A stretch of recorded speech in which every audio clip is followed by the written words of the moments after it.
The NBA in-season tournament has been a massive success. I don't need to spend any time trying to argue this, as it seems that everywhere I go on the internet, everyone has been raving about how great the tournament has been, despite no one seeming to have given it a chance before the season started.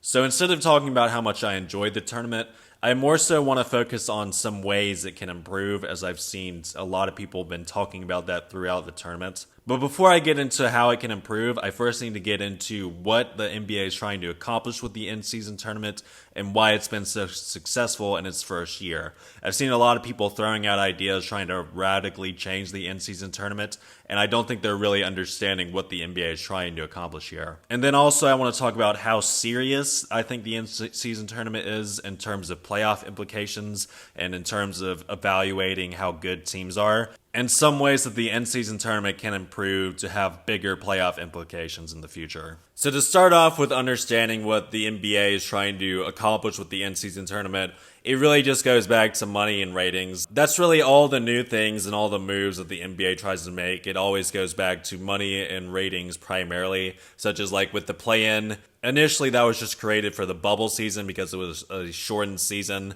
and so they wanted to make a more fair playoffs. But as soon as the NBA saw that it had very good ratings, immediately the next season they brought back the play-in despite the general public not really liking it and players not really liking it either.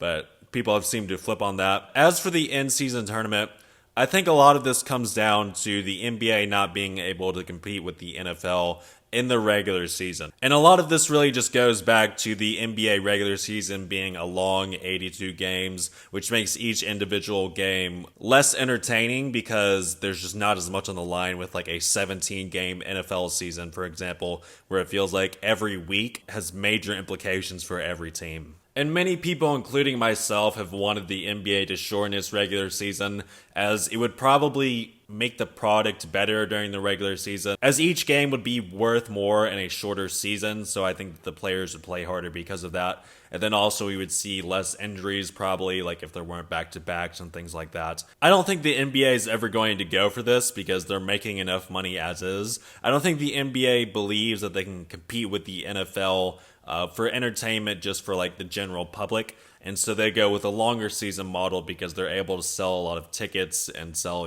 box tickets and stuff like that. And NBA attendance is at an all-time high. So I think the NBA is making plenty of money with their current model with the regular season. And so because they're unwilling to shorten the regular season, it seems that they're trying to think a little bit outside the box to improve ratings during the regular season, as November and December are typically the worst time for ratings for the NBA. So the reason why they choose November and December is because any other month during the regular season, it doesn't really make sense ratings-wise. So with January, that's the NFL playoffs, and you also have the college football playoffs, so there's no point in trying to compete with that. In February, you have the NFL playoffs wrapping up in the middle of the month, and then you have the All-Star break during that month anyway. During March, you have March Madness, and then halfway through April, the NBA playoffs start.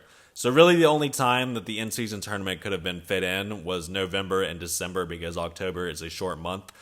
Despite everyone complaining about this in-season tournament being too early, it just makes sense for the ratings because the NFL is still in the regular season during this time. As for why they choose an in-season tournament specifically for these 2 months that they've targeted for better ratings, apparently Adam Silver has said that he's looked at international soccer and they have in-season tournaments in their leagues. Now, I don't know anything about soccer, but apparently this is a big thing in soccer. And so I just want to personally commend them in the NBA for thinking outside the box here, because I don't know of any other American sports or major American sports that are looking at other international sports leagues and trying to implement some of the ideas in those sports. And I think that's just very cutting edge, and that's not something I see the NFL doing. And despite this being the first year that they're even trying this, they're already having a massive success with ratings. We don't have the ratings for the playoffs yet, but the ratings for the group stage already indicate that they got double as much of ratings as usual during this time of year in the NBA. So that's just hard data for them to prove that this has already been a great success for them. But before I get into a few ways I think that it can improve in terms of just ratings-wise and product-wise, I wanted to talk about how serious the tournament is in terms of playoff implications. So just to start off with just intensity-wise, just based off the eye test, it's a lot more intense than the regular season, especially at this this time of year. Now, I wouldn't say it's quite on playoff level of intensity, but I don't expect it to be because in the end, these are just regular season games. We're seeing coaches, players, and teams take it seriously, or at least the majority of them in his first year. So like we're seeing like LeBron is showing up to the court like hours before the game to get shots up. We're seeing coaches are playing playoff rotations. They're only playing like 8-man and 9-man rotations. And they're not quite playing their starters like full playoff minutes, but it shows that they're experimenting with their final rotations of the year already in November and December, which I think is just great. And we're also seeing that some players are taking this very serious just for like bragging rights and money wise. Like we've seen plenty of NBA interviews, players are happy to get paid. But we're also seeing like Tyrese Halliburton, for example, is clearly trying to use this tournament to put the Pacers and himself on the map, for example. We're also seeing LeBron seems to be taking this very seriously because I think this is just another thing he wants to add to his resume, or maybe he's just enjoying something new in the NBA for once. And so I don't feel like I can really fully establish how serious this is since we haven't even gotten to the playoffs yet, and this is his first year. But as the years go on, it'll be interesting to see, what teams go far in the in-season tournament versus what teams go far in the actual playoffs, excluding injuries. And I think that's going to be the ultimate test for how serious this is. But I think it certainly has some type of validity to it, as it's really confirming a lot of things that I've been thinking. So, like with the Pelicans, for example, I was intrigued when they made the tournament, but after seeing them collapse against the Lakers, it just shows that they're still far away. Or for the Bucks, for example, when they kind of collapsed offensively at the end of their Pacers game, it kind of shows that the Bucks record is good, but they've got a lot of things they need to be figuring out on offense, and I think that a lot of that has to go back to coaching as well. And I also just want to point to the fact that considering that coaches are taking this so seriously, they're playing playoff rotations, it shows that teams are taking this seriously as a way to really just grow and just kind of try and identify what are some of their problems before they get to the playoffs, because this is a way to really test a playoff atmosphere before you get into the playoffs. But overall, how serious this is exactly is not really going to be discovered until we get a few years of data on. But as for some ways I think it can improve in the next few seasons, I think there are some minor tweaks that can be done to it. I don't think there needs to be some type of massive overhaul, as I've seen some people suggest. The first thing is fix the courts. I don't know why people aren't talking about this enough, but some of these courts are god-awfully ugly, and I just think that they need to go with kind of more neutral colored courts, or just not like the super bright like Bulls court or something. Just try to chill out with the courts a little bit, because I actually get discouraged from watching sometimes because some of these courts are so ugly. And I think that people that don't even really watch the NBA, it's going to be even worse because they're just going to turn it on and just look at like an ugly court. Also, in terms of just the court working period, as I've seen some people slipping, and so I don't know if that's, just like confirmation bias or something, but I've also seen LeBron James, in warm-ups, he was going around the court just testing, any slippery spots on the court.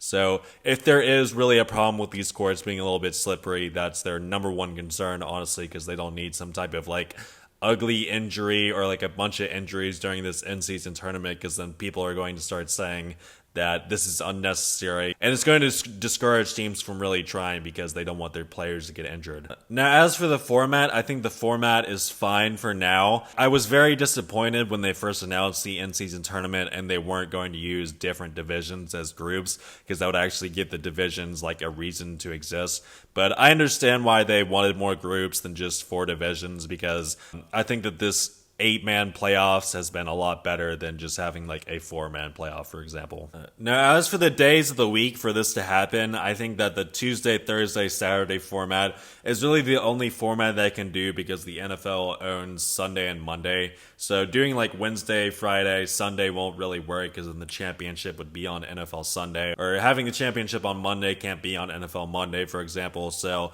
they can at least have Saturday while college football's not on, and that should be big for championship ratings. Now, as for the location, it's been a little bit iffy in the first year. I understand why they chose Vegas, because they're trying to bring a team there and there's plenty of money there as is. But I don't think they've really been selling out these stadiums, because it seems like they've dimmed the lights on the seats as kind of like Madison Square Garden, because I don't think they've been selling out these stadiums because, like, for example, on Thursday, the first game started at 2 p.m. for Vegas time. So I don't really expect a lot of people to show up for that, but that's because they're trying to fit in a bunch of games on the same day, and they need people awake on the East Coast to watch it as well. So that's why they're having to start so early for the West Coast. But as for future locations, I don't think they should just stick to Vegas like permanently.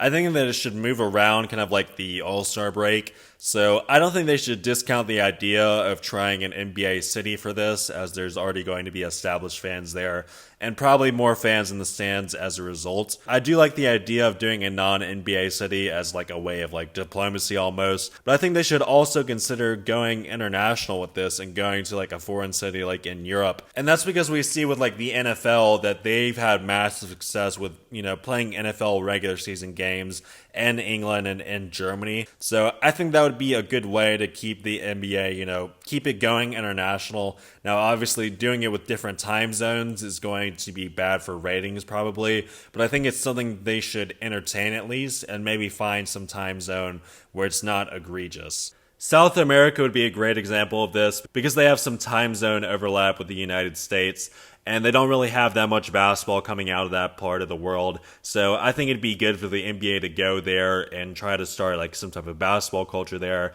kind of similar with, some other places in the world that they've done that.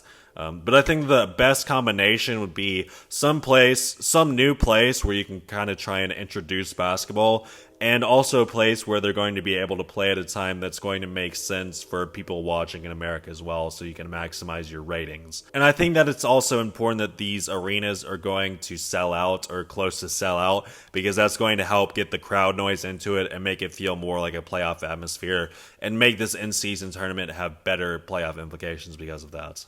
So I don't have that many suggestions to make, really, because I think that it's pretty good as is. I don't think they need to tweak how the tournament plays out as of right now, because we need to see how serious teams are going to be taking this a few years down the line, and we need to get some data to see, what are some correlations between in-season tournament results and playoff results, excluding injury. But as for just improvements, I think they need to improve how the courts look, and I think they need to make sure that they're not slippery. Now, as for the location, I'm very iffy on that right now, but I think they need to experiment with moving it to non-NBA cities where basketball is not that big, as a way of diplomacy. But anyway, if you enjoyed this video, please leave a like and subscribe if you want to see more videos in the future. Comment something you have something to say, and thank you all for watching. I guess I'll see y'all next time.